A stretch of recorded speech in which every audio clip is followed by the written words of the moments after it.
I sold my assets to pay for my wife's medical degree. When she graduated, she dumped me. You're broke and I'm a doctor. You disgust me. I need someone on my level. I just smiled and said, fine. During the divorce hearing, I handed over a video as evidence. When the judge saw it, he burst out laughing. She fainted. I'm glad to have you here. Follow my story until the end and comment the city you're watching from so I can see how far my story has reached. My name is Melvin, and I'm 58 years old. For 8 years, I believed I was investing in our future together. Instead, I was funding my own destruction. The morning of Sarah's medical school graduation should have been the happiest day of our 15-year marriage. I woke up at 5:30, my stomach churning with excitement and pride. After 8 grueling years of sacrifice, my wife was finally going to be Dr. Sarah Mitchell. I had sold everything we owned to make this dream possible. Our house, my late mother's jewelry, even my vintage motorcycle collection that I'd spent decades building. I pressed my only decent suit, the navy blue one I'd worn to every important event for the past 5 years. The fabric was wearing thin at the elbows, but it was all I could afford. Every spare dollar had gone towards Sarah's tuition, books, and living expenses. $23,000 per semester, $46,000 per year for 8 long years. $368,000 total. I know because I kept every receipt, every loan document, every bank statement. Sarah emerged from our tiny bathroom looking radiant. Her graduation cap sat perfectly on her freshly styled blonde hair, and her black gown flowed elegantly around her slim figure. She had always been beautiful, but that morning she seemed to glow with accomplishment and possibility. "You look incredible," I told her, my voice thick with emotion. "I'm so proud of you." She glanced at me briefly, her blue eyes unreadable. "Thank you." Something in her tone felt off, but I dismissed it. Graduation nerves, I thought. After all those years of stress and studying, anyone would feel overwhelmed. The ceremony was held in the university's grand auditorium. I sat in the family section, surrounded by other proud spouses and parents. Everyone around me was dressed in expensive clothes, designer watches glinting on their wrists, discussing vacation plans to Europe and new luxury cars. I tugged at my worn suit jacket, suddenly conscious of how out of place I looked. When they called Sarah's name, I stood up and cheered louder than anyone else. "That's my wife," I shouted, not caring who heard me. She had earned this moment, and I had been there every step of the way, working double shifts at the auto repair shop, picking up weekend jobs, eating ramen noodles while she dined on takeout from expensive restaurants with her study groups. After the ceremony, families gathered outside for photos and celebrations. Watched Sarah pose with her classmates, all of them laughing and embracing. She looked so happy, so alive. When she finally made her way over to me, I pulled out the small camera I'd borrowed from my neighbor. "Let me get a picture of you with your diploma," I said, beaming with pride. Sarah held up her diploma, but her smile seemed forced. "There," she said quickly. "Got it."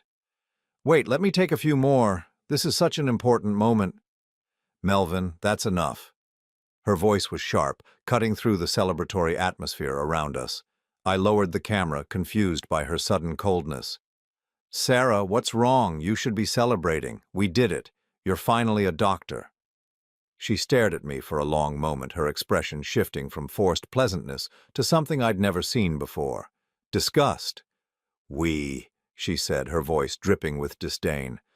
"We didn't do anything, Melvin. I did this. I earned this degree. I studied for 8 years while you— What did you do? You fixed cars, you changed oil, you emptied your pathetic savings account." The words hit me like physical blows.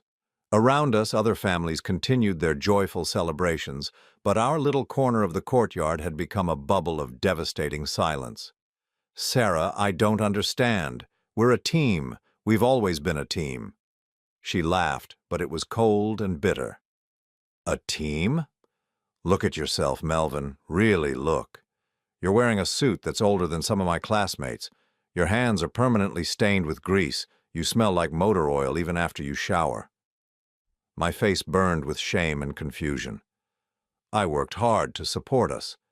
To support your dream." "My dream, exactly. Not our dream, mine." She stepped closer, her voice dropping to a cruel whisper. I'm a doctor now, Melvin. Do you understand what that means? I'll be making six figures within 2 years. I'll be respected, admired, and you'll still be crawling under broken-down cars in that filthy garage. I felt like I was drowning, gasping for air in a world that had suddenly turned upside down. But we're married. We love each other. Love? Sarah's perfect eyebrows arched in mock surprise. Melvin, I need someone on my level, someone who can match my success, my education, my social status. You disgust me. The thought of introducing you to my colleagues as my husband makes me physically sick. Tears stung my eyes, but I fought them back. Sarah, please. We can work through this. I can go back to school, improve myself, whatever you need. She shook her head, her expression never softening. It's too late for that. You're 58 years old, Melvin. You are what you are, a mechanic, a nobody. And I refuse to let your mediocrity drag down my success. The diploma in her hands seemed to mock me. That piece of paper represented everything I had sacrificed, everything I had given up, and now she was using it as a weapon against me. I want a divorce, she continued, her voice as cold as winter steel. I've already spoken to a lawyer. Don't make this harder than it needs to be. I stood there in my threadbare suit, surrounded by the sounds of celebration, feeling like my entire world was collapsing. 8 years of love, sacrifice, and partnership meant nothing to her. I had been nothing more than a stepping stone. Fine, I heard myself say, though my voice sounded foreign to my own ears. Sarah looked surprised by my calm response. She had probably expected me to beg, to plead, to make a scene. But I had learned long ago that when someone shows you who they really are, you should believe them. That evening, I sat alone in our small apartment, the place we'd moved to after selling our house to pay for her final year of medical school. Sarah had left immediately after our conversation, not even bothering to pack her things. She was probably celebrating with her new friends, the ones who matched her social status. I looked around at the sparse furniture, the empty walls, the complete absence of anything that spoke to 8 years of marriage. Even then, even in my devastation, I couldn't shake the feeling that something about her reaction had been too rehearsed, too perfect. But I had no idea how perfect her performance really was, or how long she had been planning this moment. The divorce papers arrived 3 days later, delivered by a courier who looked embarrassed to be there. I signed for them with hands that wouldn't stop shaking, though whether from rage or heartbreak, I couldn't tell. Sarah was asking for everything. Half of what little remained of our assets, alimony payments of $2,500 per month, and, most infuriating of all, retroactive compensation for emotional distress caused by what her lawyer termed my financial control and manipulation during her educational period. I read that phrase over and over, my blood pressure rising with each repetition. Financial control. I had given her everything. I had bankrupted myself to fund her dreams, and now she was painting me as some sort of financial abuser. I couldn't afford a decent lawyer. The best I could manage was Robert Chen, a public defender who worked divorce cases on the side for $300. He met me in a coffee shop near the courthouse, his tired eyes scanning the papers Sarah's high-priced attorney had filed. "This is bad, Melvin," he said, not bothering to sugarcoat the situation. "She's represented by Madison, Cross, and Associates. They don't come cheap. Someone's funding this legal assault." "What do you mean someone's funding it?" Robert set down the papers and looked at me seriously. "Their retainer alone is probably $15,000. Your wife, ex-wife, just graduated medical school. She doesn't have that kind of money yet. Someone else is paying for this." The realization hit me like a punch to the gut. She's already with someone else. That would be my guess, and whoever it is has deep pockets and wants to make sure Sarah gets a clean break from you. I spent that night lying awake in our empty apartment, staring at the ceiling and trying to understand how my life had imploded so completely. 15 years of marriage, 8 years of sacrifice, and Sarah had moved on before the ink was even dry on her diploma. The next morning, I did something I'd never done before. I called in sick to work and drove to Sarah's new medical practice. She had landed a residency position at Central Metropolitan Hospital, one of the most prestigious programs in the state. The building was gleaming glass and steel, a monument to success and achievement. I waited in the parking garage for 2 hours before I saw her. She emerged from the elevator wearing designer scrubs that probably cost more than my monthly rent, her hair pulled back in a perfect ponytail. She looked confident, radiant, completely transformed from the struggling student I'd supported for nearly a decade. But she wasn't alone. A tall man in an expensive suit walked beside her, his hand possessively placed on the small of her back. He was probably 45, with salt and pepper hair and the kind of confident posture that came from never having worried about money. They were laughing together, sharing some private joke, completely absorbed in each other. When they reached a black Mercedes-Benz, a car worth more than everything I'd ever owned combined, the man pulled Sarah close and kissed her deeply. Not the quick peck of a new relationship, but the comfortable, familiar kiss of lovers who had been together for some time. I watched from my rusted pickup truck as Sarah melted into his embrace, her hands running through his perfectly styled hair. This wasn't a rebound relationship. This was something that had been going on for much longer than the 3 days since our divorce conversation.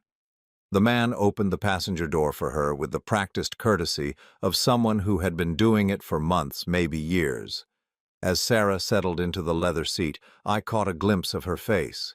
She was looking at him with an expression I hadn't seen since our early dating days. Pure adoration mixed with something else. Relief. Relief that she was finally free of me. They drove away without ever knowing I was there, leaving me sitting in the parking garage with the crushing realization that my marriage had ended long before Sarah's graduation day. I had just been too blind, too trusting, too pathetically grateful for her presence in my life to see it. That evening, I called Robert Chen. "I need you to hire a private investigator," I told him. "Melvin, I have to be honest with you. PI services are expensive, and based on your financial situation, I'll find the money. I need to know how long this has been going on. Even if we prove adultery, it might not change much in terms of the settlement. The court doesn't really. It's not about the money anymore, Robert. I need to know the truth." 3 days later, I met with Jennifer Walsh, a private investigator who specialized in marital infidelity. She was a no-nonsense woman in her 40s who had seen enough cheating spouses to develop a permanently skeptical expression. "How long do you think this affair has been going on?" she asked, reviewing the photos I'd taken in the parking garage. "I don't know. Maybe a few months." Jennifer studied the images more carefully, zooming in on Sarah's body language, the man's comfortable familiarity. "Based on what I'm seeing here, I'd guess much longer. Look at how naturally they move together. This isn't the awkward dance of a new relationship. They're comfortable, established. How long are we talking? At least a year, possibly 2 or more." The words hit me like a sledgehammer. 2 years. Sarah had been cheating on me for 2 years while I worked overtime to pay for her final semesters, while I sold my mother's wedding ring to cover her textbook costs, while I ate peanut butter sandwiches for dinner so she could afford to join her study groups at expensive restaurants. "Can you find out who he is?"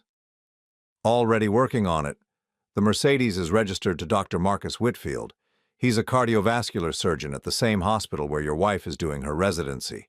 Divorced, no kids, worth approximately $3.2 million. I felt sick.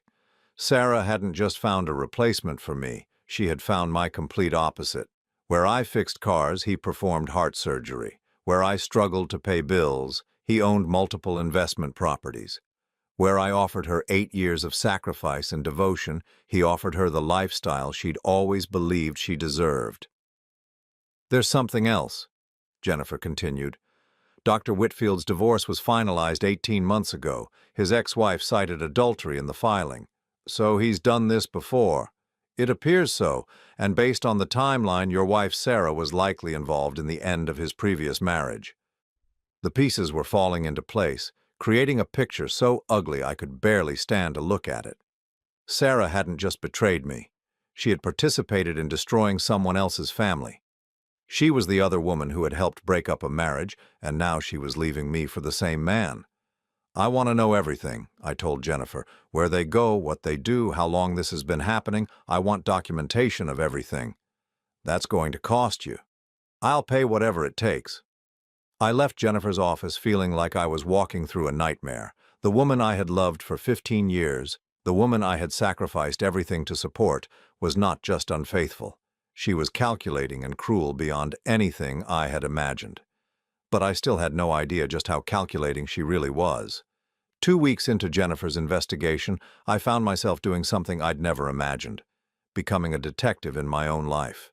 The woman I had trusted completely had turned into a stranger, and every day brought new revelations about just how thoroughly she had deceived me. I was sitting in our empty apartment, surrounded by boxes of Sarah's belongings that she still hadn't collected, when I remembered the security camera. 6 months earlier, our neighborhood had experienced a string of break-ins. Mrs. Patterson next door had her television stolen, and the Johnsons across the street lost their entire jewelry collection. Sarah had been terrified, especially since she often stayed late at the hospital for her clinical rotations. She begged me to install a security system. I can't afford a full system, I had told her, looking at our dwindling bank account. But I can set up a basic camera in the living room. At least we'll have some record if anyone breaks in. I had bought a simple wireless camera from an electronics store, the kind that recorded to a cloud storage account. It wasn't fancy, but it covered most of our main living area and the entrance to our bedroom. Sarah had been so grateful, kissing me and telling me how safe it made her feel. Now, sitting in the aftermath of our destroyed marriage, I realized I had never actually checked those recordings. The camera had been running continuously for 6 months, faithfully uploading footage to an account I had set up and then forgotten about. My hands trembled as I logged into the cloud storage system. Months of recordings were there, organized by date and time. I scrolled back through the timeline, my heart pounding with a mixture of dread and anticipation. What would I find? How long had Sarah been lying to me? I started with recordings from 3 weeks ago, the week before her graduation. Nothing unusual. Sarah coming home from the hospital, eating dinner alone while I worked late shifts, studying at our kitchen table. She looked tired but focused, the dedicated medical student I thought I knew. I moved back further. 1 month ago, 2 months ago, still nothing that seemed out of place. Then I reached the recordings from 3 months ago, and my world shattered all over again. There was Sarah, letting herself into our apartment at 2:30 in the afternoon on a Tuesday. But she wasn't alone. Dr. Marcus Whitfield followed her through the door, his hands already reaching for her, pulling her into a passionate embrace right there in our living room. I watched in sick fascination as my wife of 15 years kissed another man in the home I had paid for, on the furniture I had bought with money earned from fixing cars and working weekend shifts. They moved together with the familiarity of lovers who had done this many times before. "Finally," Sarah whispered, her voice clearly audible through the camera's microphone. "I've been waiting all week for this." Marcus pulled her close, his hands tangled in her hair. "I know, baby. Me too. When can we stop sneaking around like this?" "Soon," Sarah replied, leading him toward our bedroom. "After graduation, I can finally end this charade with Melvin." Charade.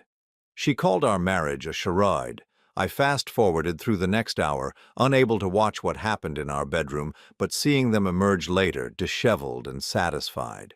They sat on our couch, the same couch where Sarah and I had watched movies together, where we'd planned our future, where I'd held her while she cried about failed exams. "I can't wait until this is over," Sarah said, curling up against Marcus's chest. "Living with him is becoming unbearable. He's so grateful for everything, so pathetically devoted. It makes me sick." Marcus laughed, a sound that made my blood boil.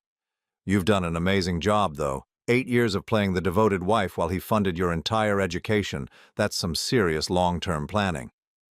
"It wasn't easy," Sarah replied. "Do you know how hard it is to pretend to love someone who disgusts you? To smile and say thank you every time he hands over another tuition payment?" My vision blurred with rage and heartbreak.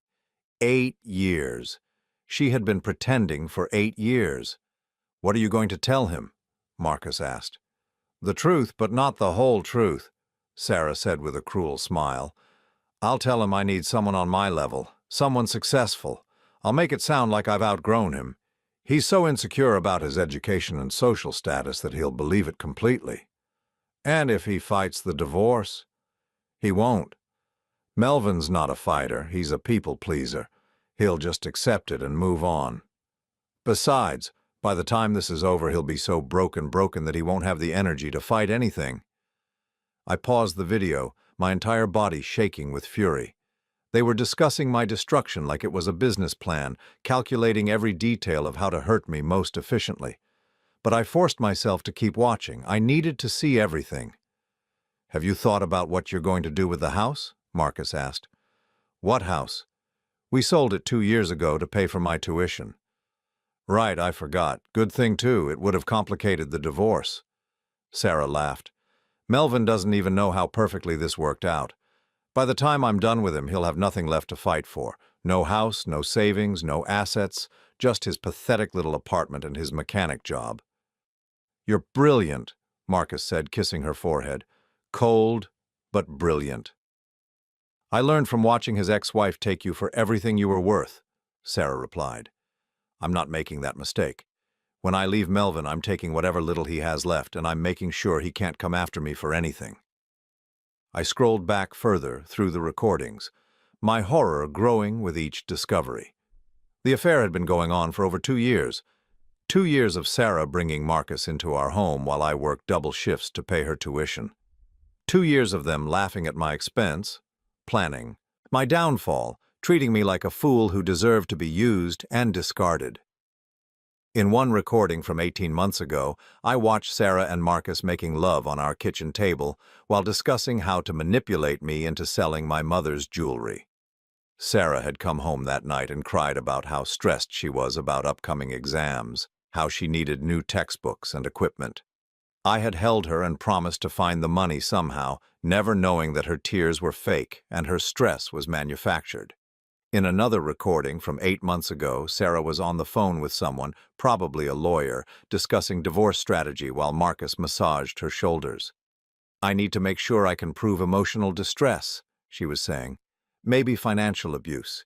He controls all the money, decides what we can and can't afford. I can spin that as manipulation." Financial abuse. I had controlled the money because there wasn't any money. Every dollar had gone to her education, her dreams, her future, and now she was planning to use my poverty, the poverty caused by supporting her, as evidence against me in court.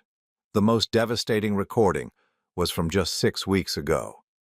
Sarah was getting dressed after spending the afternoon with Marcus, and she was on the phone with someone else. "No, don't worry about it," she was saying. "Melvin has no idea what's coming. He's so trusting, so naive. He actually thinks I'm grateful for all his sacrifices. He has no clue that I've been planning this exit strategy for years." She paused to listen to whoever was on the other end. "Trust me, by the time I'm finished with him, he'll be lucky if he can afford rent on a studio apartment. And the best part is he'll blame himself. He'll think he wasn't good enough, wasn't successful enough. He'll never figure out that this was always the plan." I sat in the darkness of our apartment, the glow from my laptop screen illuminating the boxes of Sarah's belongings, and I understood something that changed everything. This wasn't just about an affair. This wasn't even just about using me for money. This was about complete and total destruction. Sarah hadn't just planned to leave me. She had planned to destroy me so thoroughly that I would never recover. She wanted to take everything I had, everything I was, and grind it into dust. But she had made one crucial mistake. In all her careful planning, in all her calculated cruelty, she had forgotten about the camera. The camera I had installed to make her feel safe had recorded every moment of her betrayal, and now I had it all. The security camera footage was damning enough to destroy Sarah's divorce case, but something nagged at me as I reviewed the recordings. In several videos, I had watched Sarah on phone calls that seemed too sophisticated, too calculated for simple adultery and divorce planning. She spoke with the confidence of someone who had done this before, someone with experience in deception. I called Jennifer Walsh the next morning. "I need you to dig deeper into Sarah's background," I told her. "Before we met, I think there might be things I never knew about her." "What kind of things?" "I don't know yet, but she's too good at this, too experienced. This level of manipulation doesn't develop overnight." Jennifer was quiet for a moment. "That's going to cost extra. Background investigations, especially going back 15 years, require a lot of resources." "Do it. I'll pay whatever it costs." 3 days later, Jennifer called me with news that made my blood run cold. "Melvin, you need to sit down for this. Sarah's real name isn't Sarah Mitchell. It's Sandra Michelle Torres, and she has a criminal history in 3 different states." I felt the room spinning around me. "What do you mean, her real name isn't Sarah?" "She legally changed it 12 years ago, right around the time she moved to our state. Before that, she was Sandra Torres, and she was wanted for identity theft and credit card fraud in California." Identity theft? She assumed the identity of a woman named Sarah Mitchell who died in a car accident. Used her social security number, her credit history, everything. The original Sarah Mitchell had excellent credit and no debts, perfect for someone starting a new life. My mind raced back to when I'd first met Sarah. We'd been at a community college continuing education class. She was taking prerequisites for medical school. I was learning about automotive electronics. She'd seemed so innocent, so dedicated to her dreams of becoming a doctor. She'd told me she was starting over after a bad relationship, that she wanted to build something meaningful with the right person. All lies. "There's more," Jennifer continued. "I found records of 2 previous marriages. Both ended in messy divorces where she took substantial assets from older men who had supported her through various educational programs." Educational programs? First husband funded her undergraduate degree in business. Marriage lasted 6 years. Divorce was finalized right after graduation, and she took half his construction company. Second husband paid for her to get certified as a medical technician. That marriage lasted 4 years, ended as soon as she got her certification. She cleaned out his savings account before filing for divorce. I felt sick. Sandra, had a pattern. She found decent, hard-working men who were willing to invest in her future, then systematically destroyed them once she got what she needed. "Am I just the latest victim?" I asked, though I already knew the answer. "It appears so. But here's the thing, Melvin. She got greedy with you. Medical school is expensive, and 8 years is a long time to maintain a fake identity in marriage. She's left a much bigger trail this time." Over the next week, Jennifer and I pieced together the full scope of Sarah's criminal activities. It was worse than simple identity theft and marriage. Fraud. Much worse. Sarah had been using my name and credit information to obtain loans and credit cards without my knowledge. Over the past 3 years, she had opened 17 different credit accounts using my social security number and forged signatures. The total debt was over $93,000. "How is this possible?" I asked Robert Chen when we met to review Jennifer's findings. "Wouldn't I have seen these on my credit report?" "She's sophisticated," Robert replied, spreading the documentation across his desk. "Look at the addresses on these applications. They're all post office boxes or addresses where she could intercept the mail. She's been managing your credit profile, making minimum payments to keep everything current so you'd never see any red flags." "But why? She was taking money directly from our joint account for tuition. Why did she need additional credit?" Jennifer pulled out another stack of papers. "Because medical school tuition was just part of it. Look at these credit card statements. Luxury vacations to Europe, charged to cards in your name, designer clothes, expensive jewelry, a lease on that Mercedes she's been driving. She's been living a double life funded entirely by credit fraud." I stared at the evidence in disbelief.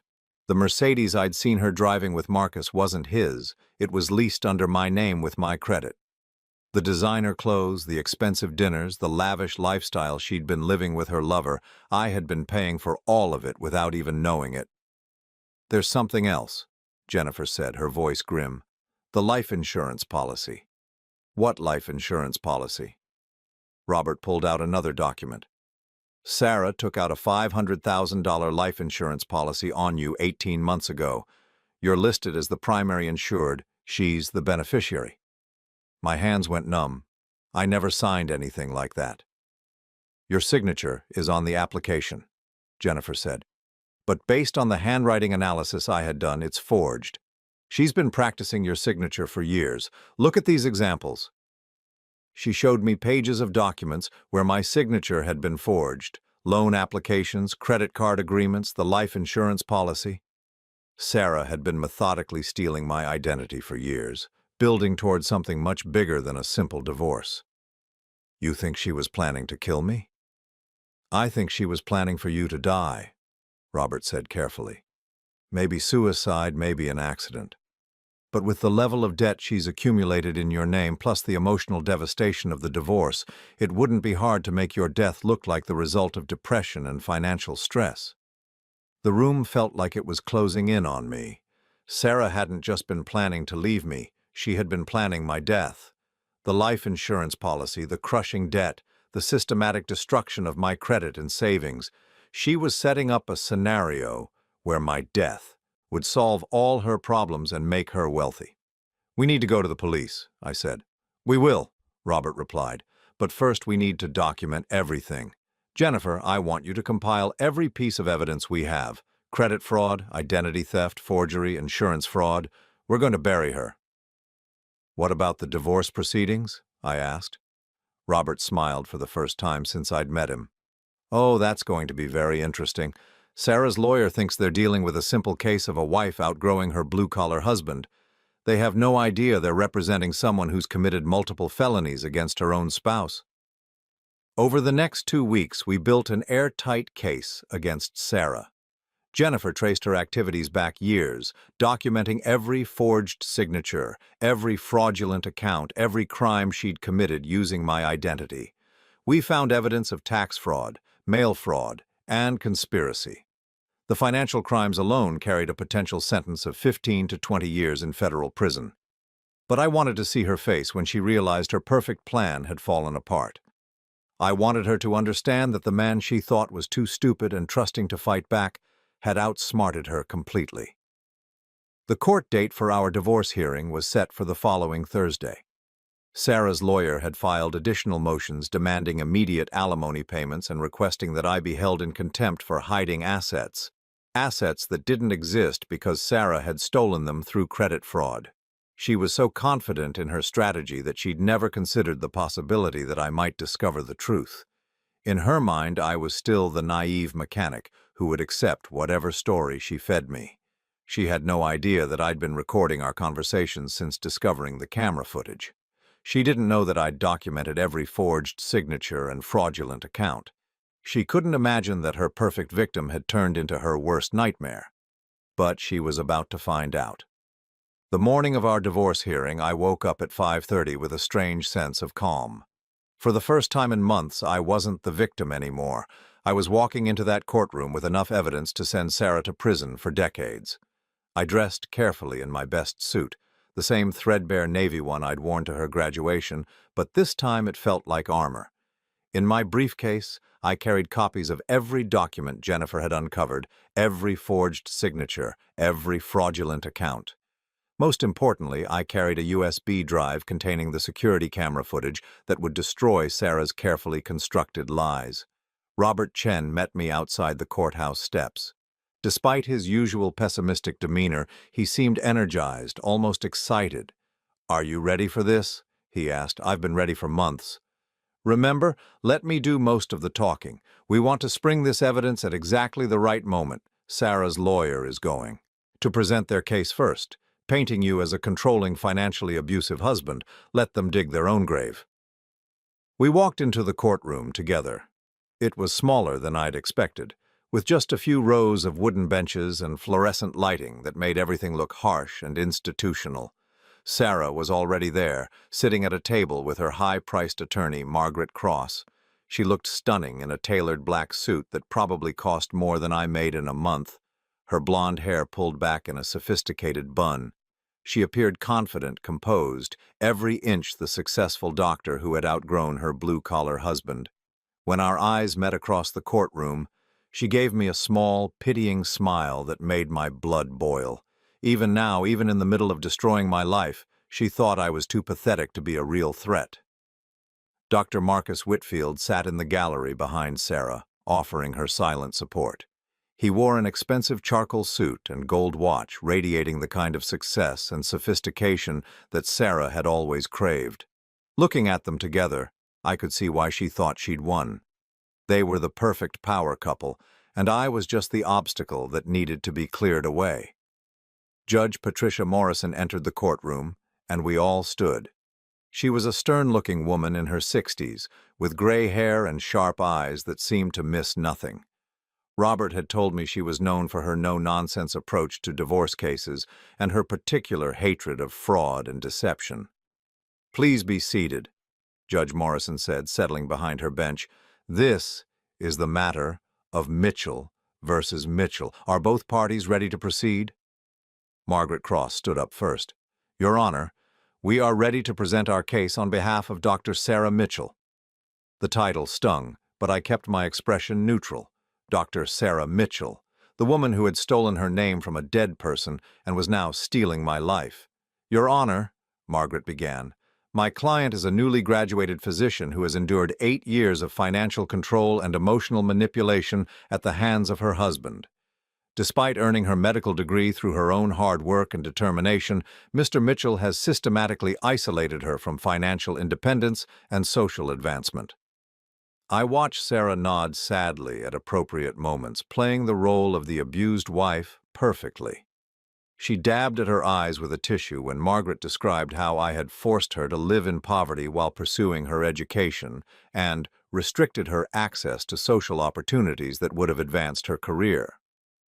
Dr. Mitchell requests immediate spousal support of $2,500 per month, retroactive compensation for financial hardship during her educational period, and 50% of all marital assets, Margaret continued. She also requests that the court recognize the emotional distress caused by Mr. Mitchell's controlling behavior. Judge Morrison listened without expression, occasionally making notes.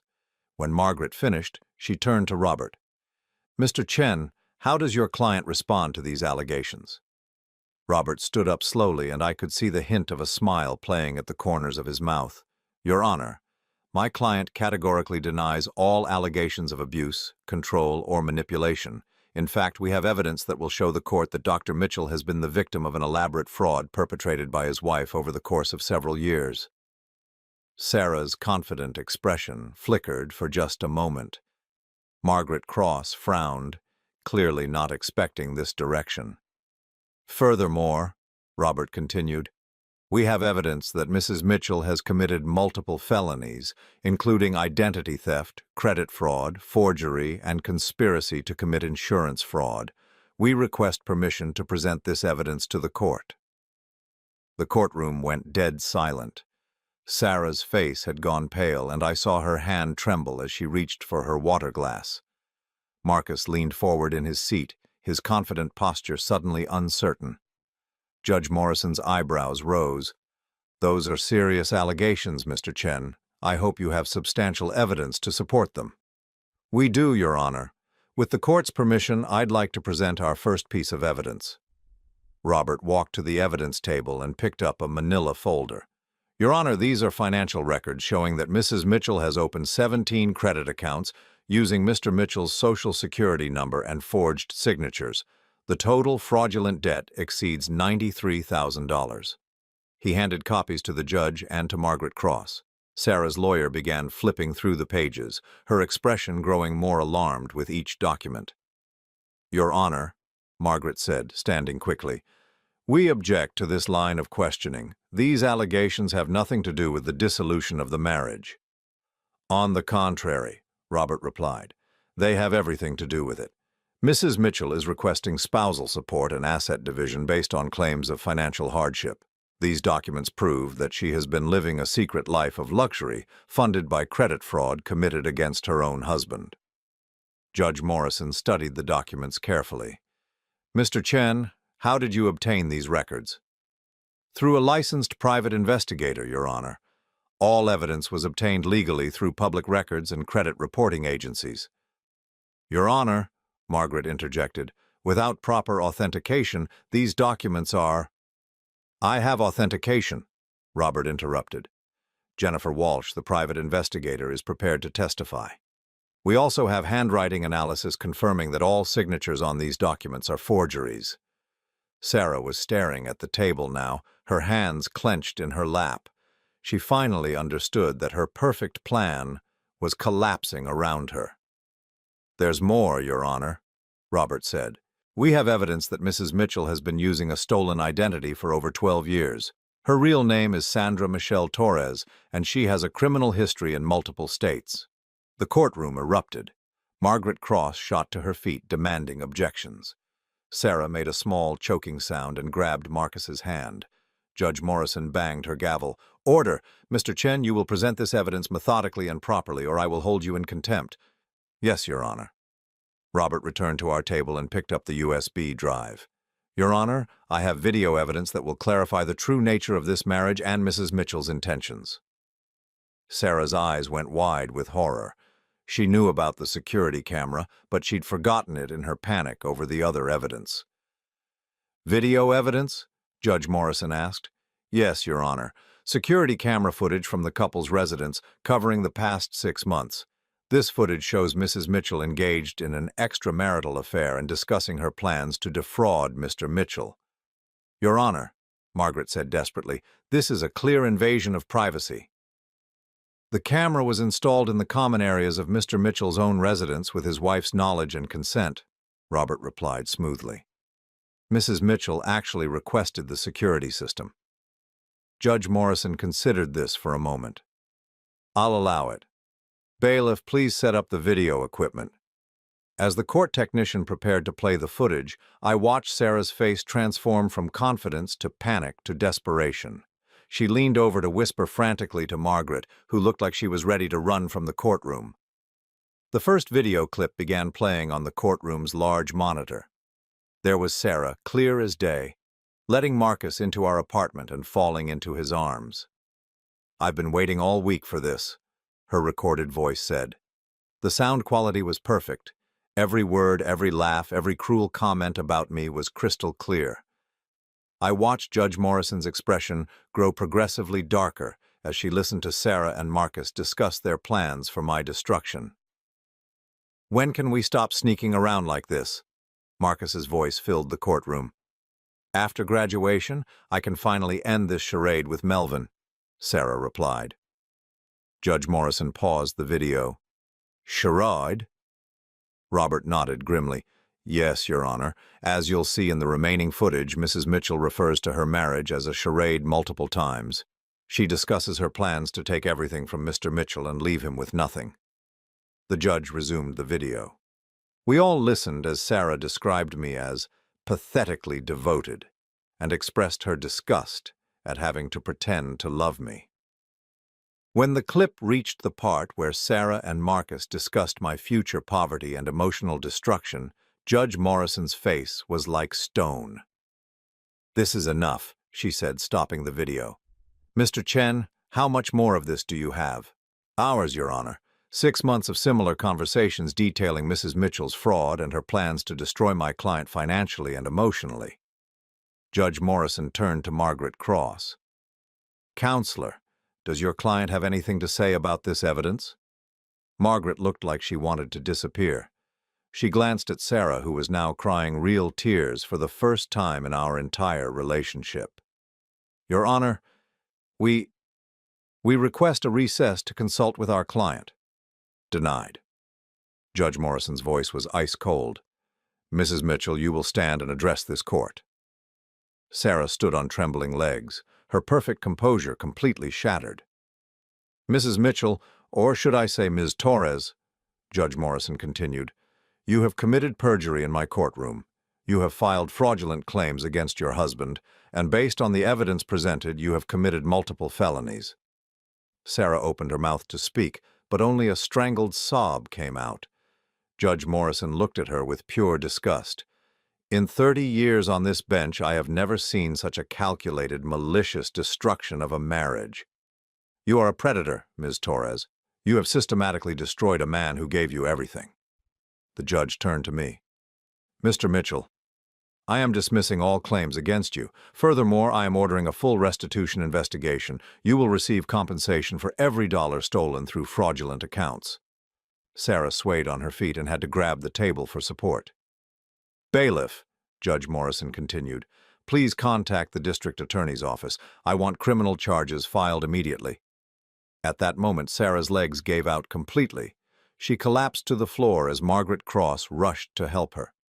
The woman who had planned my destruction so carefully was now nothing more than a broken criminal facing decades in prison. Judge Morrison looked down at Sarah's crumpled form and shook her head.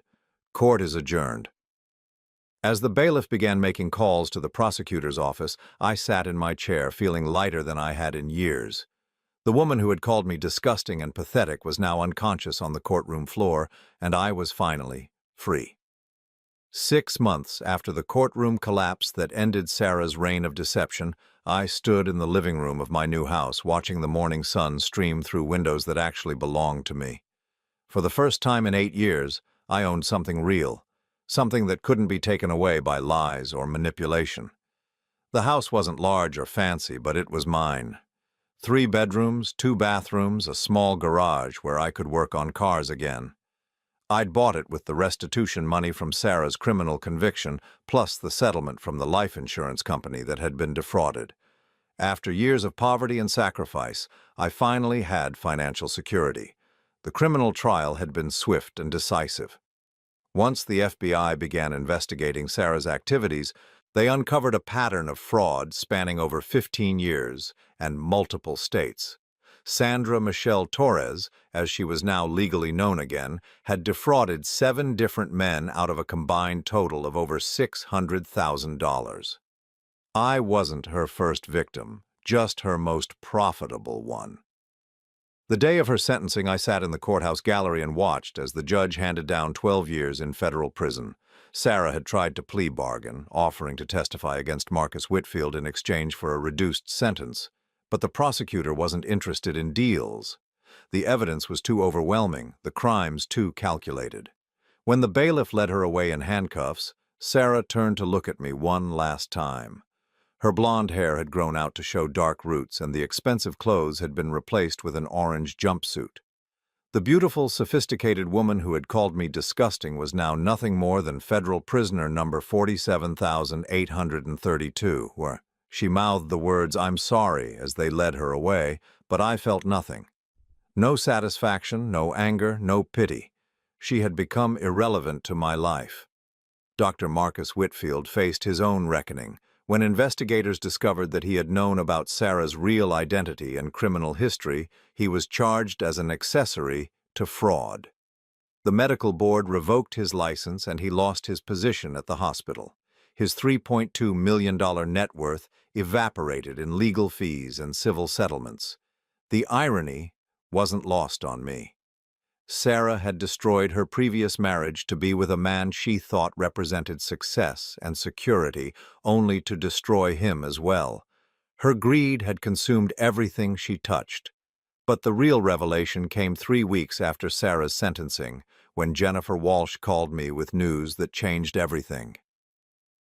"Melvin, you need to see this," she said, arriving at my house with a thick manila folder. "I kept digging into Sarah's background and I found something that's going to blow your mind." She spread photographs across my kitchen table. They showed a modest house in Sacramento, California, with a small garden and white picket fence. "This belonged to the real Sarah Mitchell," Jennifer said, "the woman whose identity Sarah stole." I studied the photos, confused about why this mattered now. "Sarah Mitchell wasn't just some random identity theft victim," Jennifer continued. "Look at this." She handed me a photograph of a young woman with blonde hair and a gentle smile standing next to a man in a mechanic's uniform. The real Sarah Mitchell was married to an auto mechanic named David Mitchell. He died in the same car accident that killed her 15 years ago. My blood ran cold. "You think Sarah chose that identity specifically?" "I think Sarah researches her victims very carefully. She knew you were a mechanic named Mitchell before she ever met you." The community college class where you first encountered her? She enrolled specifically to meet you. Jennifer pulled out more documents. Look at this. Sarah had been following your routine for months before your first meeting. She knew where you worked, where you lived, what time you took that continuing education class. The truth hit me like a physical blow. My entire relationship with Sarah had been a lie from the very first conversation. She hadn't fallen in love with me and then grown to despise me. She had targeted me from the beginning, chosen me like a predator selects prey.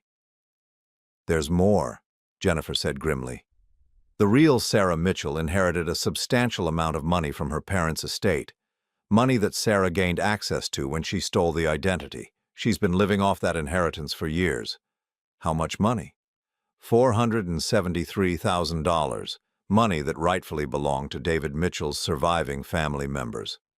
I leaned back in my chair, overwhelmed by the magnitude of Sarah's deception. She hadn't just stolen my money and my identity. She had built her entire criminal enterprise on the grave of another couple, another mechanic whose life had been destroyed by tragedy. The good news is that the estate money is being recovered, Jennifer continued. David Mitchell had a sister who's been searching for those funds for years. She's going to get her inheritance back, thanks to your case exposing Sarah's crimes. 3 months later, I received an unexpected visitor. A woman in her 50s knocked on my door, introducing herself as Linda Mitchell, David's sister.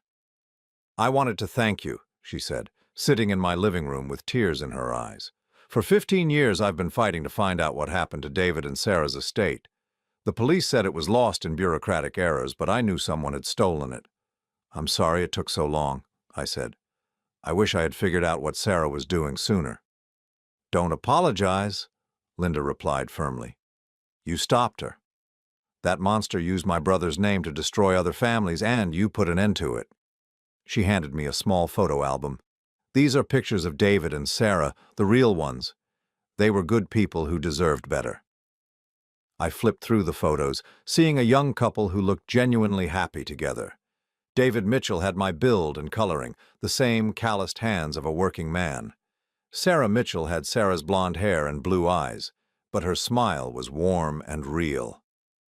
They would have liked you, Linda said. David always said that mechanics were the most honest people in the world because they fixed things instead of breaking them. After Linda left, I sat on my front porch and thought about the strange journey that had brought me to this moment. I had started as a victim, a naive man who thought love and sacrifice would be enough to build a life with someone. Sarah had nearly destroyed me, financially and emotionally, but in fighting back and refusing to accept her version of the truth, I had become something more.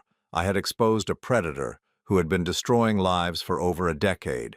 I had brought justice to families who had been searching for answers for years. Most importantly, I had learned that my worth wasn't determined by someone else's opinion of me. Sarah had called me disgusting, pathetic, a failure. But she was wrong.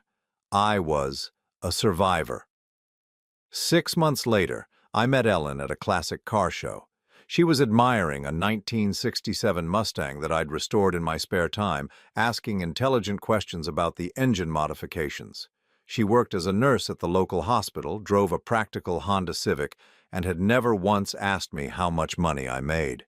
When I told her about Sarah and the trial, Ellen listened without judgment. She sounds like she was very sick, Ellen said. People don't hurt others like that unless something is fundamentally broken inside them. Do you think I was stupid for not seeing it sooner? Ellen shook her head. I think you were trusting. That's not the same thing. The world needs people who are willing to believe the best of others, even when they use that trust against us. Especially then, she said, taking my hand, because the alternative is becoming like her. A year later, Ellen and I were married in a small ceremony at the local community center. Nothing fancy, nothing expensive, just family and friends celebrating something real. Linda Mitchell came to the wedding, telling everyone who would listen about how I had helped bring justice to her brother's memory. As Ellen and I danced to our first song, I thought about the man I had been 3 years ago, broken, betrayed, convinced that I wasn't worthy of real love. Sarah had tried to destroy me, but instead she had forced me to discover my own strength. The woman who had called me pathetic was spending her days in a federal prison while I was dancing with my new wife in a room full of people who actually cared about me. The woman who had mocked my blue-collar life was wearing an orange jumpsuit, while I was building a business restoring classic cars for collectors who appreciated real craftsmanship. Sarah had been wrong about everything. I wasn't disgusting or worthless or pathetic. I was exactly what the world needed more of, someone who fixed broken things instead of breaking them. As the song ended and Ellen smiled up at me, I realized that Sarah had given me an unexpected gift. By trying to destroy me, she had forced me to rebuild myself into someone stronger, wiser, and infinitely happier than the man I had been before. The student had indeed become the teacher, but not in the way Sarah had planned. She had taught me that real worth doesn't come from degrees or social status or expensive cars. It comes from integrity, from treating people with kindness, from having the courage to fight back when someone tries to destroy you. And in the end, that lesson was worth more than any medical degree she could have stolen.